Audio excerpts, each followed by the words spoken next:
Hola chicos, bienvenidos. Vamos a hacer un repaso para fisiopatología sobre los temas de apoptosis, necrosis, inflamación y algunas enfermedades del sistema inmune. Así que hagamos un repaso juntos. Vamos a estudiar. Démosle. ¿Cuál es la diferencia entre apoptosis y necrosis? Pero espérate, ¿qué es eso? ¿Qué es apoptosis? Apoptosis es una muerte celular programada, es decir, un ejemplo sería la menstruación. Todos los meses las mujeres menstruamos y el tejido del endometrio se desgarra. Eso se provoca gracias a la apoptosis. La apoptosis dice ya, vamos a programar que venga la regla, vamos a programar el desgarramiento del endometrio. Vamos a activar unas caspasas y con eso vamos a fragmentar ordenadamente el ADN. Vamos a encoger todas las células y vamos a formar cuerpos apoptóticos sin inflamación porque es un proceso fisiológico, no vamos a provocar inflamación y vamos a necesitar mucho ATP para hacer esto, mucha energía. Pero así vamos a poder eliminar todas las células que ya están dañadas, ¿ya? Siempre se va a activar de manera programada, de manera controlada y cuando se necesite si algo está dañado o en un proceso fisiológico normal como la menstruación. Ahora, la necrosis es una muerte celular que está provocada por algo patológico, por una enfermedad, por una infección, por una quemadura, por una isquemia, una toxina, cualquier trauma que sea físico, interno o externo, nos puede provocar una necrosis, que es una muerte celular. Y es grave, porque provoca daño celular severo, se rompe la membrana y eso hace que se hinchen las células, que provoque liberación del contenido de la célula y provoca una inflamación intensa, ¿ya? No requiere ATP para llevarse a cabo porque ocurre por un colapso. O sea, nadie programó que ocurriera esto. Era un hecho imprevisto. Nadie pensaba que iba a ocurrir. Un ejemplo es infarto al miocardio o una necrosis por una quemadura. ¿Ya? Ahora vamos a la parte divertida y vamos a mirar algunas imágenes. Aquí vamos a mirar las necrosis. Esta es la necrosis coagulativa. Está causada por isquemia, es decir, una falta de oxígeno, y en la mayoría de los tejidos ocurre así, excepto en el cerebro. Las proteínas se desnaturalizan más rápido que las enzimas, así que la célula mantiene su forma por un tiempo, aunque está muerta, pero sigue manteniendo su forma. Tenemos la necrosis licuefactiva, que suena como licuadora y tiene mucho sentido, porque las enzimas hidrolíticas digieren todo el tejido y se licúa. Por eso se llama licuefactiva. Esta está causada por infecciones bacterianas intensas o en el cerebro por una falta de oxígeno, por una isquemia. También tenemos la necrosis gaseosa, que es el resultado de una respuesta inflamatoria que va a ser crónica y granulomatosa, ¿ya? O sea, con células anaeróbicas. Y esta muerte celular provoca mucho contenido grumoso, blanquecino, como se ve en la imagen, como queso. Y estos son los restos de macrófagos, de células gigantes y plasmáticas que quedaron. Ahora vamos a pasarnos a necrosis grasa. La necrosis grasa, por ejemplo, aquí podemos ver la imagen de un páncreas. El ejemplo que tenemos de la pancreatitis aguda es que las enzimas lipasas se liberan y degradan grasa peripancreática. Por eso se llama grasa, porque la grasa se degrada. Y se liberan muchos ácidos grasos que se unen al calcio y este proceso se llama saponificación. También tenemos la necrosis gangrenosa. Creo que esta es una de las más conocidas, la gangrena. ¿Quién no ha visto una imagen así de un pie todo negro que parece momia y seco? Bueno, hay 3 formas de gangrena y estas se provocan generalmente por una isquemia, una falta de oxígeno más una infección. Está la número A, la gangrena seca. La imagen que estamos viendo acá es una gangrena seca. No tiene infección secundaria, pero se asocia como una necrosis coagulativa y el tejido se ve negro, se ve seco, se ve retraído, parece una momia. También tenemos la húmeda. Esta tiene una infección bacteriana, por eso está húmeda. También hay necrosis licuefactiva. Se asocia a esa necrosis licuefactiva porque todo se licúa, hay una infección bacteriana, hay está húmeda, está maloliente, supurada y pus superpuesta, ¿ya? Y tenemos la gangrena gaseosa, que es una infección por Clostridium perfringens, que produce gas y toxina y una mionecrosis masiva. Esos son los 3 tipos de gangrena. Bueno, como vimos, la apoptosis es un proceso de muerte celular programada y la necrosis es un proceso de celular de muerte que es patológico y para nada programamos daño. Ahora, la apoptosis, como está programada y ayuda a mantener nuestra homeostasis tisular, tiene todo un proceso. Tiene dos vías para activarse, ¿ya? Que son dos mecanismos distintos que la célula puede usar para activar la apoptosis. Primero tenemos la vía intrínseca, que es mitocondrial. Esta se activa por daño interno o estrés celular, como por ejemplo daño en el ADN. La P53 es una proteína súper importante porque esta es la que detecta lesiones graves y da el llamado. Está relacionada con el cáncer y más adelante lo vamos a ver. Ahora, puede también activarse por hipoxia, falta de oxígeno, estrés oxidativo, radicales libres, privación de factores de crecimiento, etc. El mecanismo es que todas las señales de daño inhiben a nuestras proteínas antiapoptóticas. Las antiapoptóticas son aquellas que no permiten que se realice la apoptosis. Son las inhibidoras de la apoptosis, que son las BCL2. Y estas señales, como inhiben las antiapoptóticas, hace que se activen las proteínas proapoptóticas, aquellas que sí van a provocar apoptosis, que son las VACs, la VAC, que perforan la membrana mitocondrial externa y provocan que se libere el citocromo C al citosol. El citocromo C se une a la PAF1 y más el ATP, porque necesitan energía, forman el apoptosoma. El apoptosoma va a activar la caspasa 9, que es la iniciadora de la vía de las caspasas, y la caspasa 9 activa caspasas efectoras como la número 3, la 6 y la 7, que son las encargadas de degradar proteínas y degradar ADN.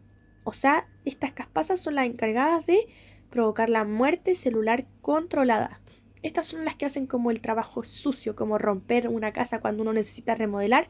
Estas son las que rompen las paredes con martillo. La clave aquí es que todo depende del equilibrio entre las proteínas proapoptóticas y las antiapoptóticas. ¿Ok? Ahora, también está la vía extrínseca. Esta está mediada por receptores de muerte. ¿Qué significa eso? Que se activa por señales externas provenientes de otras células o del sistema inmune, como por ejemplo linfocitos T citotóxicos. ¿Ya? O sea, es para eliminar células infectadas o células que quieren provocar tumores o cancerígenas o señales de receptores de muerte, ¿ya? O como el tumor necrosis factor alfa receptor. Ese receptor dice como, oh mira, célula cancerígena quiere formar un tumor, ya, entonces se activa la vía extrínseca, factores externos, y van a ir a eliminar todas las células dañadas.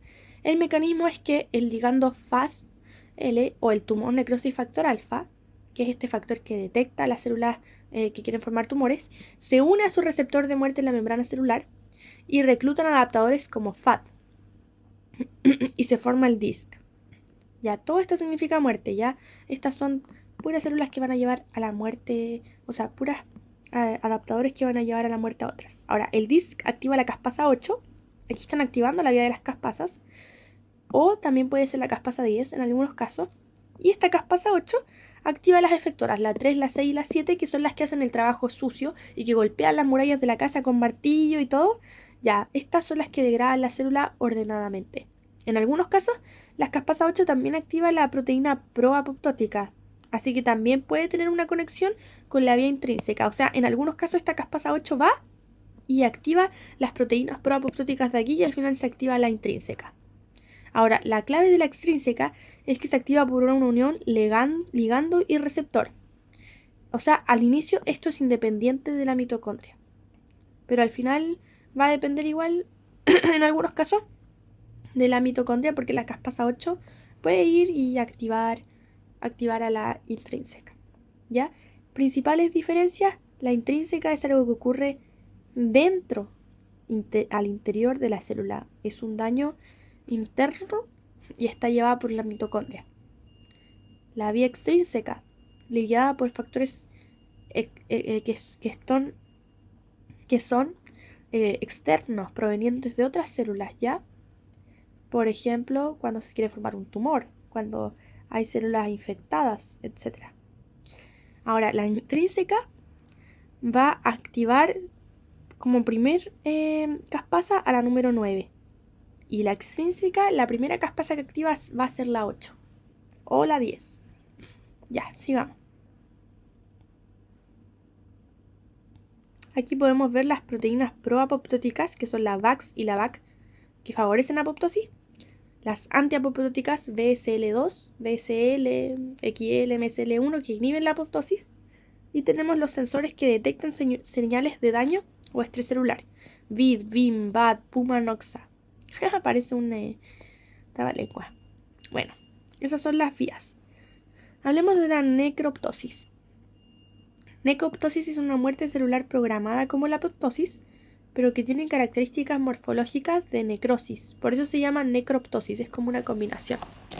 Esta no depende de cascasas, como la apoptosis clásica, que ocupan las cascasas, la vida de la cascasa, sino que produce rotura de membrana plasmática, o sea, en ese caso actúa parecido a una necrosis. La membrana plasmática de la célula se rompe, sale el contenido celular y eso provoca una inflamación local. La diferencia de la apoptosis es que la apoptosis es silenciosa inmunológicamente, no provoca inflamación, no provoca un daño de la rotura de la membrana, no hace nada de eso. Eso es una forma de actuar de la necrosis. Pero sigue siendo esta programada, ¿ya? Así que no es patológica, es una respuesta fisiológica del organismo necroptosis. La inducción es por el tumor necrosis factor alfa, que puede inducir tanto la apoptosis como la necroptosis dependiendo de la presencia o ausencia de caspasa. Es decir, esto se activa en casos alarmantes cuando la TNF, que es la tumor necrosis factor alfa, un factor que dice hoy se va a provocar un tumor, hay células que se están replicando mucho y son cancerígenas, necesitamos eliminarlas urgente, va a recurrir a la necroptosis, o sea, a romperles la membrana plasmática, todo, a dejar la escoba, a eliminar el contenido celular y provoca inflamación. Pero es por la supervivencia del organismo. ¿Ya? El estímulo es ese, tumor necrosis factor alfa o también proteínas virales. Tiene una comparación con la piroptosis. Piropoptosis. La piropoptosis significa piro fuego, que es inflamación, más ptosis, que es caída muerte, ¿ya? La piropoptosis es una muerte celular también programada, que está mediada por caspasas inflamatorias, especialmente la 1, en humanos la 4, la 5, y produce lisis celular, o sea, rompimiento de la célula y liberación masiva de citocinas proinflamatorias, como la citocina IL-1B o IL-118. Forma parte de la respuesta inmune innata frente a patógenos intracelulares como bacterias, como virus, como parásitos. Veamos la diferencia. Necroptosis. Actúa como una necrosis, pero es una apoptosis porque está programada. Piropoptosis. También actúa parecido a una necrosis porque produce inflamación, rompe las células, produce una lisis y una liberación masiva de citocinas que son inflamatorias. Pero esta respuesta también es una apoptosis porque es fisiológica, no patológica. Es una respuesta inmune del cuerpo frente a virus. Ok, sigamos. El daño celular casi siempre involucra falta de energía, exceso de calcio, estrés oxidativo y lesión de membrana. La severidad y el sitio afectado van a determinar si la célula se recupera, si la célula entra en apoptosis o si la célula muere por necrosis. Estos son los mecanismos bioquímicos y sitios de afectación en la lesión celular. Tenemos el mecanismo bioquímico que es de la depresión de ATP. La causa frecuente es una hipoxia o una isquemia y la consecuencia celular es una falla de bombas iónicas o una hinchazón de la célula. El sitio principal de afectación es la mitocondria y la membrana plasmática. O sea, es el rompimiento de la membrana plasmática por hinchazón. También tenemos el daño mitocondrial. La causa frecuente de que se dañe la mitocondria son los radicales libres, el aumento de calcio en la célula y las toxinas. El principal lugar afectado es la mitocondria. Las consecuencias celulares son la liberación de citocromo C, que causa la apoptosis, muerte celular programada. También otro mecanismo es el aumento de calcio intracelular. Provoca el fallo de las bombas de calcio, daño en la membrana, se activan las fosfolipasas, las proteasas, las endonucleasas que provocan la apoptosis y el sitio principal de afectación es el citoplasma, la mitocondria y la membrana. Estrés oxidativo, el estrés oxidativo, ROS, RNS, causa inflamación, radiación y también puede ser por toxina. Son las causas frecuentes. Las consecuencias, bueno, daño en las proteínas, mutación en el ADN, es cancerígeno. El estrés oxidativo puede producir cáncer. Y el sitio principal de afectación es la membrana, las proteínas y el ADN. También tenemos el daño en el ADN. Puede ser por radiación, por errores de replicación, por toxina. Y la consecuencia celular es que se activa la P53, que es una proteína súper importante en el cáncer que activa la apoptosis o que también activa la muerte celular programada, pero el daño por toxina o por mutaciones o genéticos puede dañar esta proteína P53 y a veces no responde. No responde y eso puede causar cáncer, porque no se están eliminando las células dañadas. Bueno, eso por mientras. Vamos a seguir. Aquí está la regeneración y reparación tisular. Nuestro cuerpo tiene diferentes procesos. Tiene el envejecimiento, la regeneración, la reparación y la fibrosis. El envejecimiento es la pérdida progresiva de nuestra función celular. No tiene una capacidad regenerativa porque es algo por lo que todos vamos a pasar. Nuestras células van envejeciendo. También tenemos la regeneración, que es el reemplazo por células iguales, una restauración completa y funcional. Un ejemplo de tejido que se regenera es el hígado, la piel y las mucosas. El hígado, la piel y las mucosas tienen una alta capacidad regenerativa y se restauran completa y funcionalmente. También tenemos la reparación, que es una formación de tejido cicatricial. Cuando no se puede regenerar completamente un órgano, se repara. Se repara con un tejido distinto, pero se sigue reparando, ¿ya? El resultado final es que anatómicamente está integrado, pero tiene una función un poco alterada. La capacidad regenerativa es baja y el ejemplo de tejido es corazón y tejido nervioso central. El corazón no se puede regenerar con células iguales. Si ocurre un infarto al miocardio, una cardiopatía, se va a reparar con tejido cicatricial, lo que va a afectar su función igual a largo plazo. Igual que el tejido nervioso central. La fibrosis, esta es como la última de la última. Cuando un tejido se daña, por ejemplo el pulmón, el hígado o el riñón, hay partes que no se restauran completa y funcionalmente. Entonces lo que hace el organismo es depositar mucho colágeno y tapar eso, tratar de recuperarlo con fibrosis, pero provoca mucha rigidez y demasiada pérdida funcional y la capacidad regenerativa es nula. Y por eso vemos casos como en el pulmón que se ocurre la fibrosis pulmonar, fibrosis quística y diferentes tipos de fibrosis, ¿ya? Que al final es cuando una afección se repara con mucho colágeno. Tratamos de tapar el hoyito con colágeno y eso queda endurecido y pierde su función. Siguiente. ¿Qué es el exudado y qué es el transudado? Bueno, el exudado es la salida de plasma y proteínas por daño vascular. Un ejemplo sería una neumonía o un absceso. Y las células presentes son muchas células inflamatorias como los neutrófilos y tiene mucho contenido de proteína el exudado. Es como la pus.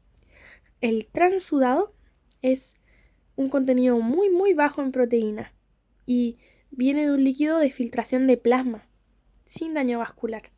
Un ejemplo es un edema por insuficiencia cardíaca. No tiene muchas células presentes, poca o casi ninguna. La causa principal es una alteración de presiones hidrostáticas, o sea, en nuestra homeostasis.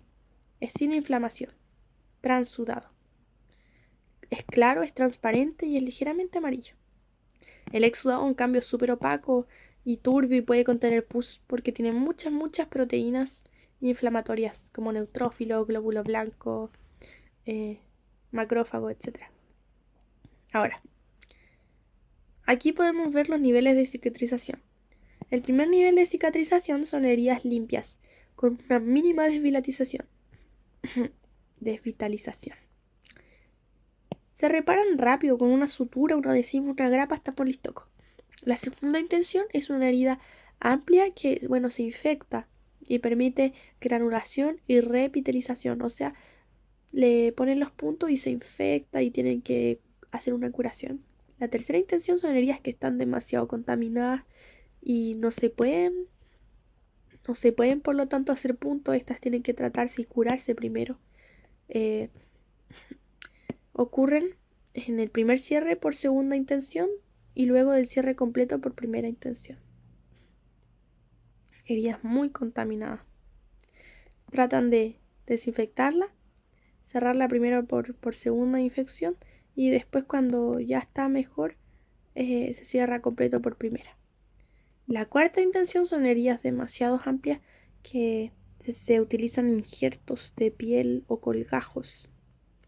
Imposible cerrarlas por primera intención, o sea, no se puede suturar, ni hacer un adhesivo, ni una grapa. A esta sí. Se puede suturar después de limpiar la infección y bajar esa infección, se pueden suturar, adhesivo, grapa, pero esta jamás. Se necesita una cirugía, un injerto, un colgajo. Inflamación. Llegamos a la inflamación. Tenemos dos tipos. La inmunidad innata, que ocurre en la piel, y tenemos la inmunidad específica, que es una sepsis o un shock, por ejemplo, y que usa linfocitos T. La inmunidad innata es aquella que se activa normalmente en nuestro organismo cuando pelea contra un virus, una bacteria, etc. La específica es cuando ya nuestro cuerpo está luchando con algo demasiado grave y puede provocar una sepsis. Así que vamos a hablar primero sobre la inflamación aguda. Tenemos dos tipos, la aguda y tenemos la crónica. La aguda se divide en local y sistémica. La aguda es una inflamación rápida, dura minutos a días, tiene un inicio súbito y predominan los neutrófilos. O sea que los primeros que llegan a la infección o a la herida son los neutrófilos. Hay un exudado, como vimos recién, el exudado es con muchas proteínas de célula, o sea pus también. El objetivo es eliminar todo agente agresor y poder reparar el tejido. Signos cardinales de inflamación: rubor, calor, dolor, tumor, pérdida de función, como cuando uno se entierra una astilla y el dedo se te hincha, te queda así un rubor rojo, tiene calor, está caliente, tiene dolor y hay tumor, que quiere decir edema, y pérdida de función. Tumor se refiere a edema, se refiere al líquido que se concentra. Y bueno, los mecanismos de la inflamación aguda son la vasodilatación. Los vasos se dilatan y por eso se provoca el color rojo. Hay un aumento de permeabilidad vascular, que significa que los vasos sanguíneos se vuelven más permeables para dejar pasar las proteínas y los glóbulos blancos para que pasen por ahí y puedan atacar la infección. Pero al hacer eso hay mucha exudación. Hay un exudado purulento porque todas las proteínas, todo lo que va a atacar, todos los glóbulos blancos que van a atacar, luego van a ser liberados un poco y bueno, se produce la pus. Ajá. Y esta permeabilidad, como dije, se ocupa para que los leucocitos, los neutrófilos, los macrófagos, todo eso puedan migrar y pasar por el vaso sanguíneo. Un ejemplo de una inflamación aguda es un absceso, una faringitis, una apendicitis, por ejemplo. También se divide en local o sistémica. Local significa que se limita a un área, a un tejido específico. Ejemplo, un absceso cutáneo. O sea, tienes un absceso, una quemadura, algo en un área específica, ¿ya? Entonces se va a inflamar, pero solo en un área específica. Y esto está ligado principalmente por neutrófilos en el tejido dañado. Se forma el exudado, seroso, purulento, fibrinoso, etc. Muchas formas. Ahora también, la sistémica es cuando la respuesta inflamatoria afecta a todo el organismo. Generalmente esto es en sepsis, en shock séptico, en síndrome inflamatorio sistémico, que son cosas que se causan, por ejemplo, porque una bacteria pasó de un lugar localizado, se fue a la sangre y llegó a todo el sistema, entonces empezó a afectar órganos. Eso ya lleva a una respuesta inflamatoria sistémica, que provoca sepsis, provoca shock séptico, provoca SIRS, reacciones que son inflamaciones por infección extensa, ¿ya? Entonces esta está ligada también por leucocitos, aumentan los glóbulos blancos en sangre, hay mucho malestar, mucha fatiga, anorexia, aumentan las proteínas de fase aguda y un ejemplo es la proteína C reactiva. ¿Ya? En casos graves puede evolucionar a shock séptico, muy peligroso. Entonces la proteína C reactiva nos indica que hay inflamación en el cuerpo, inflamación de tipo aguda comúnmente. Ahora, la crónica es una inflamación que se prolonga por semanas a años, puede durar demasiado tiempo. Y aquí, a diferencia de la aguda en la que predominan los neutrófilos, aquí predominan los macrófagos, los linfocitos y las células plasmáticas, porque es un proceso continuo de destrucción celular y de reparación. O sea, es como romper una casa y después volver a construir los ladrillos, volver a tirar todos los ladrillos, volver a construirlos, volver a tirarlos, volver a construirlos, y es un proceso sumamente agotador para el sistema.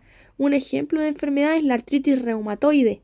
Se destruyen las células, por ejemplo, del hueso osteoclasto, osteoblasto, y se destruyen, se vuelven a formar, se destruyen, se vuelven a formar, y esto causa una inflamación muy, muy fuerte en los huesos. La gente con artritis reumatoide deja de vivir su vida de una manera funcional porque sus dedos, todo se dobla, se va comprimiendo y causa mucho dolor, es muy grave, ¿ya? Ahora, la inflamación crónica se caracteriza por producir angiogénesis. Génesis significa formación y angio son vasos sanguíneos. Formación de nuevos vasos sanguíneos. Como se provoca una inflamación constante, se van formando nuevos vasos sanguíneos que van irrigando la zona, que se va llenando de calor, de tumor, de pérdida de función, y todo el rato se van formando nuevos vasos sanguíneos. Hay menor exudación, pero hay mucho más infiltrado celular, porque los vasos sanguíneos están más permeables para el paso de todos estos macrófagos y linfocitos, entonces se infiltra todo el líquido celular. Entonces no produce exudado, sino transudado. Las causas más comunes son infecciones muy persistentes como micobacterias, exposición prolongada a agentes tóxicos o enfermedades autoinmunes. La artritis reumatoide que había mencionado es una enfermedad autoinmune. Otra enfermedad sería la tuberculosis provocada por una bacteria y otra también una hepatitis crónica, también causada por bacterias.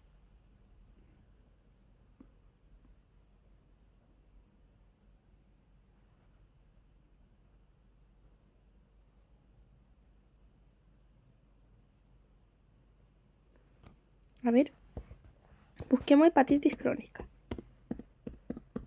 La verdad es que estoy teniendo una duda ahora mismo sobre qué la causa. Ah, nada que ver. La hepatitis crónica está causada por virus. Eso, yo me confundí ahí, por virus de hepatitis B y C. O sea, puede ser causada por una inflamación muy frecuente por bacteria, virus o enfermedad autoinmune. Más abajo vamos a hablar más sobre la enfermedad autoinmune porque son súper interesantes. Aquí hay un repasito sobre lo que significa plasia, atrofia y meta cuando hablamos de células. Cuando nosotros nos referimos a células y hablamos de plasia es cantidad, atrofia tamaño y meta es un cambio.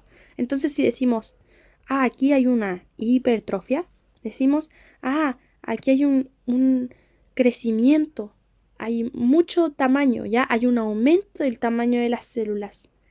La hipertrofia puede ser fisiológico o patológico. Fisiológico es cuando, por ejemplo, un físico-culturista hace mucho ejercicio y sus células crecen. Pero patológico puede ser una hipertrofia cardíaca por hipertensión arterial. O sea, tu cuerpo hace demasiado esfuerzo para hacer bombear la sangre y eso provoca que tus células del corazón cardíacas crezcan. Ahora, atrofia. Atrofia es todo lo contrario a hipertrofia, es una disminución del tamaño. Menos trofia, tamaño, menos tamaño. Puede ser por pérdida de función muscular.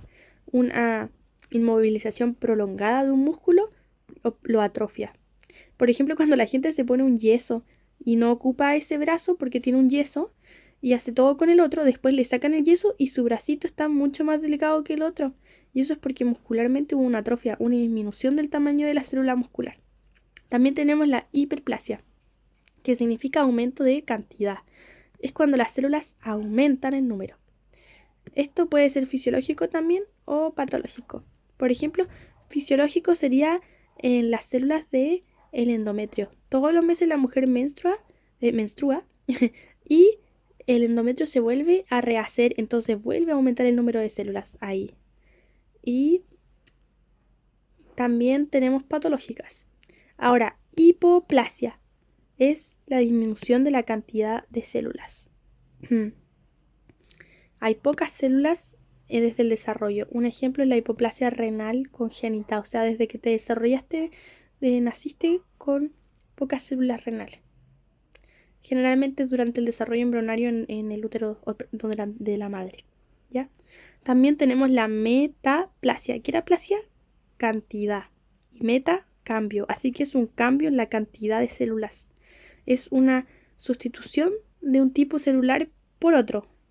Ejemplo, un fumador. Eso sería patológico. Cuando la gente fuma mucho, las células cambian. El tejido se vuelve estratificado, se vuelve escamoso. Y un ejemplo sería ese. El epitelio respiratorio cilíndrico se pone escamoso en fumadores. También tenemos la displasia, que es un crecimiento desordenado. Dis es desorden, plasia cantidad. Desorden en la cantidad. Una cantidad anormal de células y desordenada, variación en tamaño, en formas, en organización. Un ejemplo de esto que es patológico es la displasia cervical por virus del papiloma humano. Ya, sigamos hacia abajo. En la inflamación ocurren ciertos procesos que son necesarios saberlos en orden. Por ejemplo, primero está el reconocimiento. Llega una bacteria, se provoca una infección. Las células que van a estar primero aquí son las células centinela. Estas células detectan daños o patógenos que se llaman PAMPs o DAMPs y liberan mediadores para hacer llegar una señal. Esta señal recluta leucocitos. Los leucocitos están en los vasos sanguíneos, felices. Y para reclutarlos ocurre un proceso que se llama marginación. Los leucocitos se separan de los otros y se van hacia los extremos de los vasos. Generalmente ya van por el medio, pero se van hacia un extremo, se pegan a la pared. Aquí ruedan, ocurre el proceso que se llama rodamiento.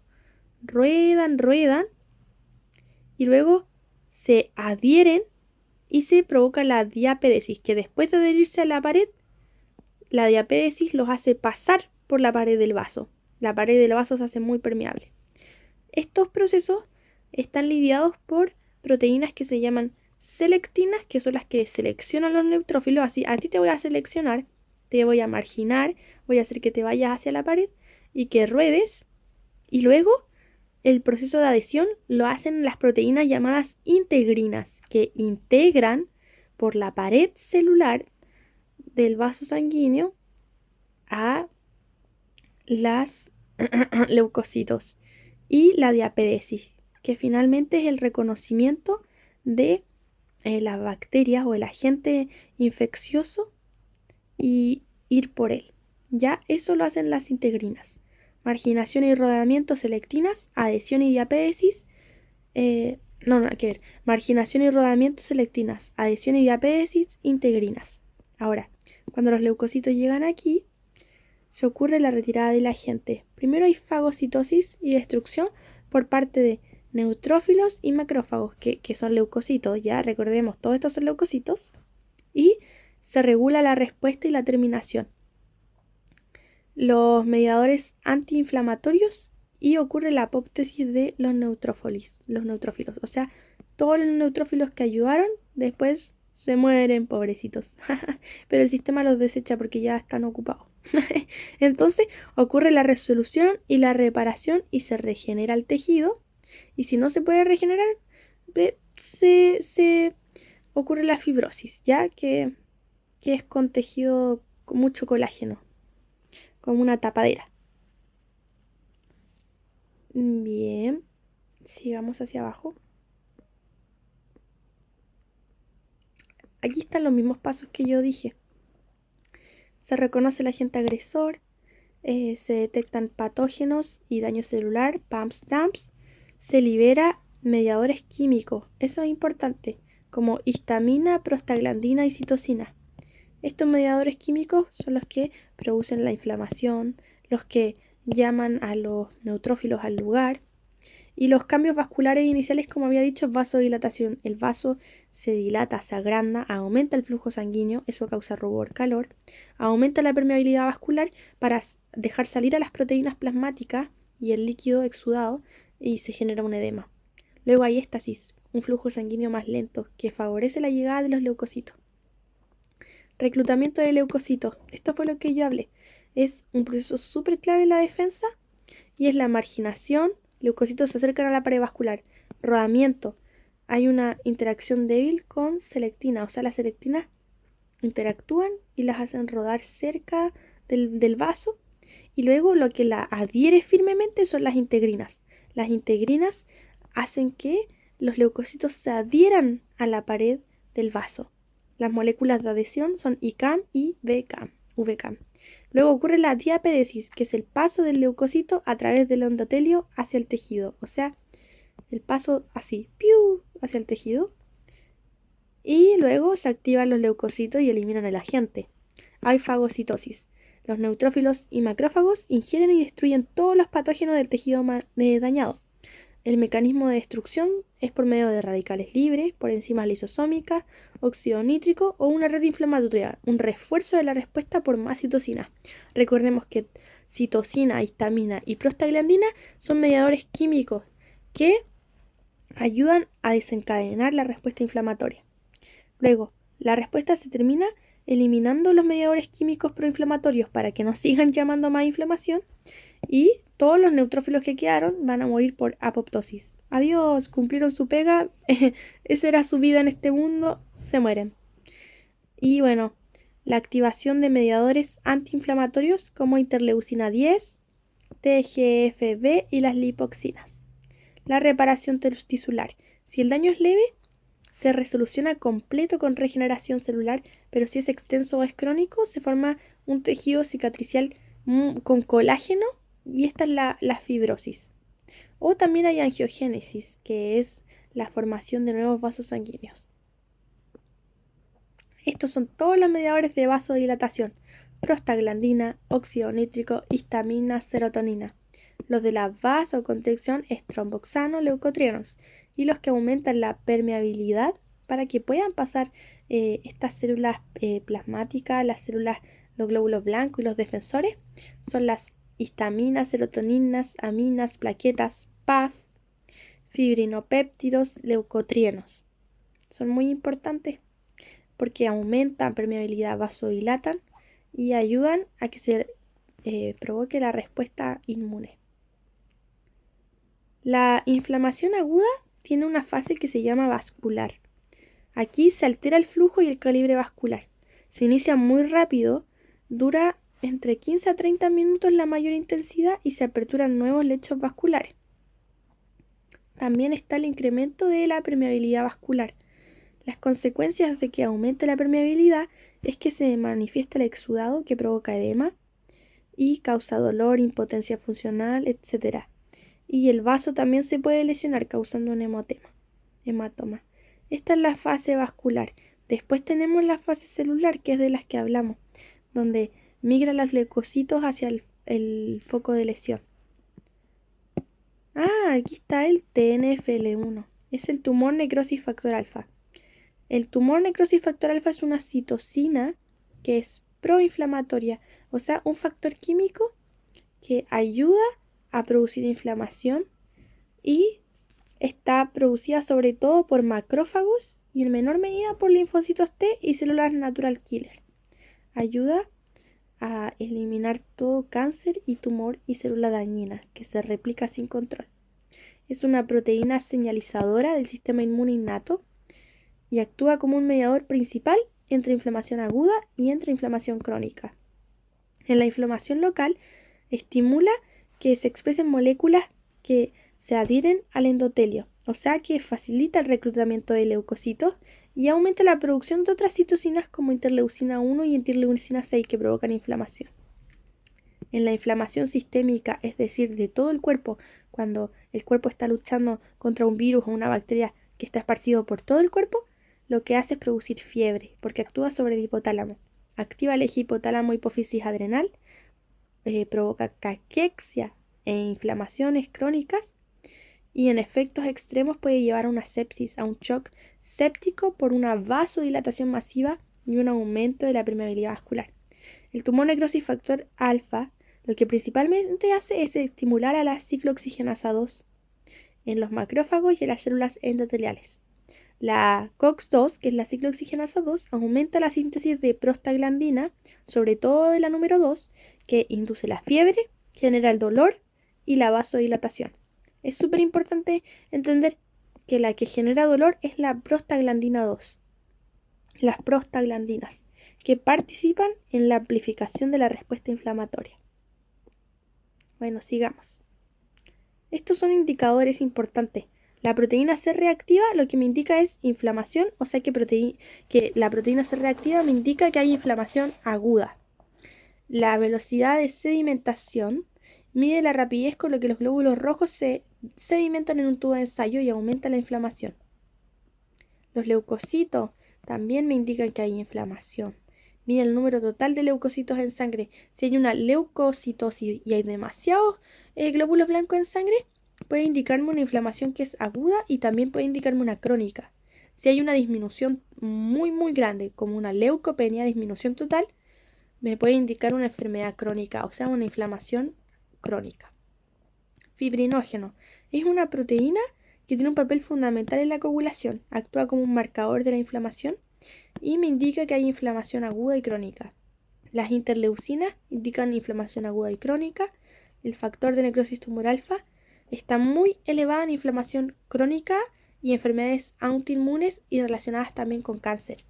La procalcitonina, cuando está muy elevada, me indica una infección bacteriana grave y una sepsis o una CIRS. Y la aptoglobina aumenta en respuesta a inflamación aguda.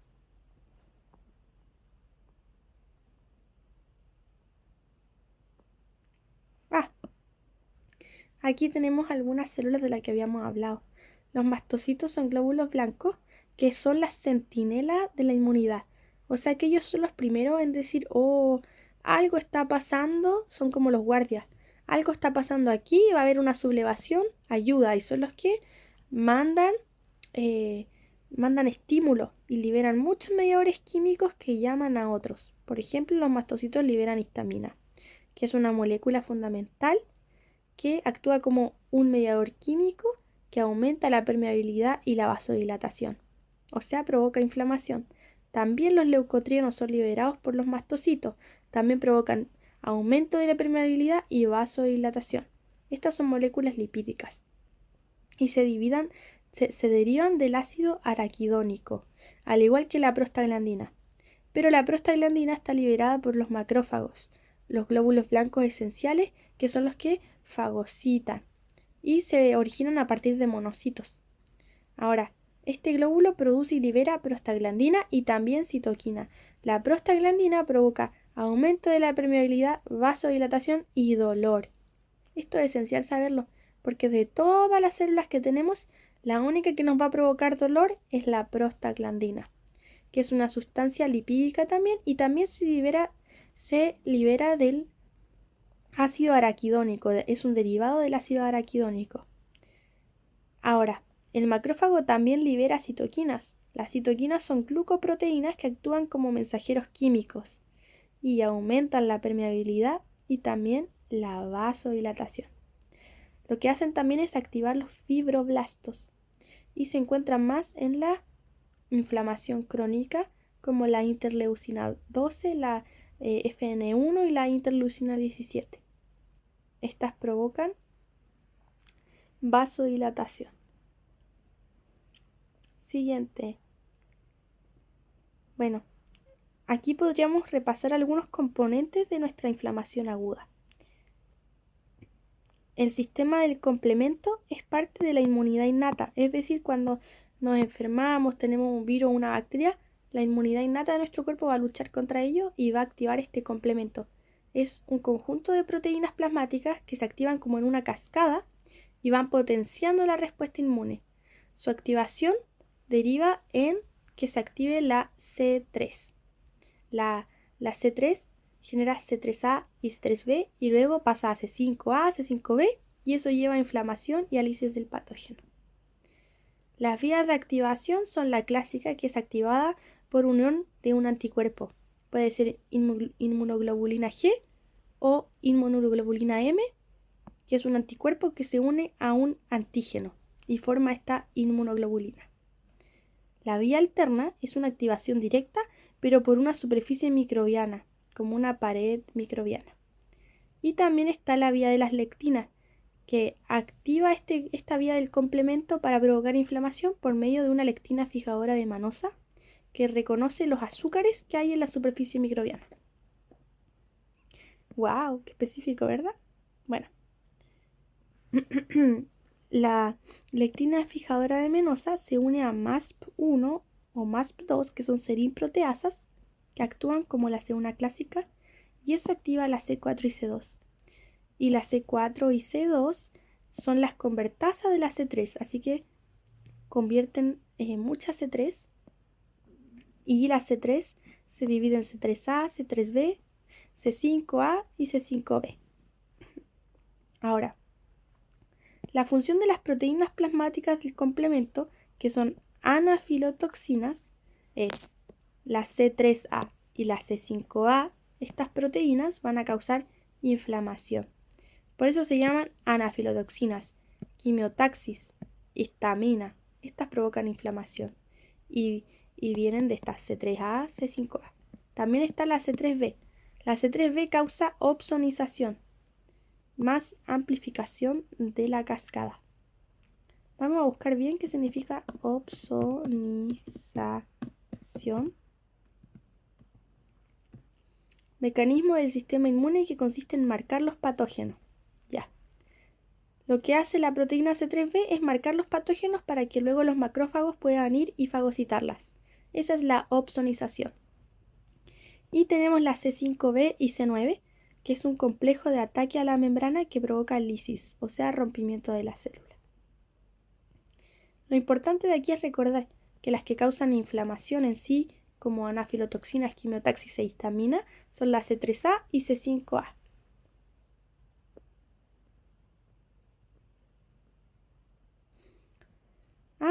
Aquí hablé un poco de los leucocitos, pero ya lo vimos en la imagen anterior, así que me voy a saltar esa parte. Y vamos a ver un poco los componentes de la inflamación crónica. Las células inflamatorias son las TGLPR1, TGLPR2 y TGLPR17. La TGLPR1 produce IFNI. La 2 secreta interleucinas 4, 5 y 13.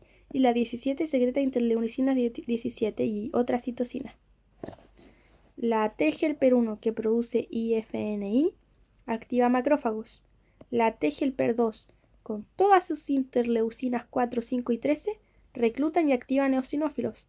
Y la TGLPR17, que secreta interleucina 17 y otras citocinas, reclutan neutrófilos y monocitos. Vamos a repasar el SIRS, síndrome de respuesta inflamatoria sistémica. El SIRS se produce cuando hay una temperatura corporal mayor a 38 grados o menor de 36, una frecuencia cardíaca mayor a 90 latidos por minuto y una frecuencia respiratoria superior a 20 por minuto. La presión de CO2 debe ser menor a 32 milímetros de mercurio Hydro, no sé qué, bla bla. Ese es el SIRS, o síndrome de respuesta inflamatoria sistémica. Ahora también tenemos el CARS, síndrome de respuesta compensatoria antiinflamatoria. Es la fase compensatoria antiinflamatoria que sigue al SIRS, y aquí predominan citocinas antiinflamatorias como la interleucina 10 o la TGF-B. Lo que se busca es limitar el daño que produjo la inflamación excesiva de la SIRS, y el problema es que si es muy intensa causa inmunosupresión y riesgo de infecciones oportunistas. También tenemos la MARS, síndrome de respuesta intermedia. Representa un estudio intermedio entre la SIRS y la CARS, donde coexisten procesos inflamatorios y antiinflamatorios al mismo tiempo. Y se dan pacientes que están críticos, donde el sistema inmune en realidad está súper desbalanceado porque ya no sabe qué hacer. Por un lado inflama, por otro desinflama, y ocurren procesos demasiado simultáneos al mismo tiempo. Aquí podemos ver una persona y podemos ver eh, lo que causa el síndrome de desestrés respiratorio agudo, el fracaso hepático, el síndrome metabólico, todas las cosas que causa un SIRS, un shock, taquicardia, hipotensión, edema. Y bueno, vamos a seguir viendo más abajo. Aquí tenemos la escala Q-SOFA. No tengo idea por qué se llama SOFA, pero la ocupamos para detectar si hay una sepsis. Porque una sepsis es una infección multiorgánica del cuerpo, o sea, está causada por una respuesta desregulada del huésped a una infección. Y para saber si alguien está pasando por una sepsis o por un shock séptico, lo valoramos con la escala Q-SOFA. Tiene que tener 2 o más puntos en esta escala. Primero, tiene que haber alteración del nivel de conciencia. En la escala Glasgow, menos de 13 puntos. Tiene que haber tensión arterial sistólica, menos de 100 de presión arterial, y frecuencia respiratoria tiene que estar mayor a 22. O sea, tiene que respirar demasiado rápido, tener muy baja presión arterial y estar muy descompensado el nivel de conciencia. Y tú dices, wow, ya, este paciente puede estar pasando por una sepsis. Shock séptico. Es cuando la sepsis se agrava tanto que pasa shock. Es muy grave porque es una sepsis más una hipotensión, o sea, baja demasiado la presión arterial, más vasopresores, más lactato, causa isquemia, lesión, necrosis. Y la etapa de la enfermedad infecciosa que puede llegar a causar un shock es primero una infección, luego una incubación, 3 prodromico, 4 periodo agudo, 5 de covalencia, 6 de recuperación. Si pasa mayor de 6 meses se vuelve crónico. Y las fases de un shock son colapso, riesgo de muerte, hipotensión, hipoperfusión, hipoxia, irrigación, daño, necrosis y finalmente fallo multiorgánico, fallan los órganos. La sintomatología clínica es que al inicio del shock hay mayor frecuencia cardíaca, pero la fase tardía es de muy poca frecuencia cardíaca, daño y necrosis, y ahí ya está muy grave la cosa. Hay distintos tipos de shock. Aquí vimos el shock séptico, pero está el shock hipovolémico. La causa es la disminución del volumen de sangre o de líquidos en el cuerpo, por ejemplo, una hemorragia masiva o una deshidratación grave, muchos vómitos o diarrea. También tenemos el shock cardiogénico, que la causa es una falla del corazón como bomba. Puede ser un infarto agudo o una miocardiopatía o una arritmia grave. También puede ser un taponamiento cardíaco cuando se comprime el corazón y no puede latir bien. También tenemos el shock obstructivo. La causa es una obstrucción en el llenado o vaciado cardíaco. Puede ser por un tromboembolismo pulmonar, un neumotórax o un taponamiento cardíaco o una estenosis aórtica. También tenemos el shock distributivo, vasogénico. La causa es una vasodilatación generalizada, una redistribución del flujo sanguíneo, aunque el volumen esté normal. Un ejemplo es un shock séptico. El shock séptico es distributivo porque se provoca por una redistribución del flujo sanguíneo, por una infección grave que libera citoquinas y provoca demasiada vasodilatación e hipoperfusión. También dentro del distributivo tenemos el anafiláctico, que es por una reacción alérgica que libera histamina. La histamina vasodilata y provoca broncoconstricción. O sea, se cierran las vías bronquiales y se mueren al final las personas por un shock anafiláctico ahogadas porque no pueden respirar porque sus vías están contraídas. También tenemos el shock neurogénico, que es una lesión medular o anestesia. Hay una pérdida del tono simpático y por lo tanto vasodilatación. Generalmente este es por quemadura, lesión medular. Las diferencias. El hipovolémico entonces es una pérdida del volumen de líquido o sangre, ejemplo hemorragia o vómitos. Cardiogénico, la bomba falla, la bomba del corazón, ejemplo, un infarto agudo al miocardio. Distributivo, hay mucha vasodilatación, demasiada. Entonces un ejemplo sería la sepsis, la anafilaxia o el neurogénico. Estos tres son por distintos motivos. La sepsis, más frecuente, infección grave. Anafilaxia, por una reacción alérgica masiva, una gran liberación de histamina que provoca demasiada inflamación y por lo tanto broncoconstricción. Y la neurogénica, por una lesión medular como una quemadura y se pierde el tono simpático y hay demasiada vasodilatación. También tenemos el shock obstructivo, que es por un bloqueo de una obstrucción al flujo del corazón, por ejemplo, un taponamiento pulmonar, un neumotórax, atención. Pasamos también a ver el sistema inmune.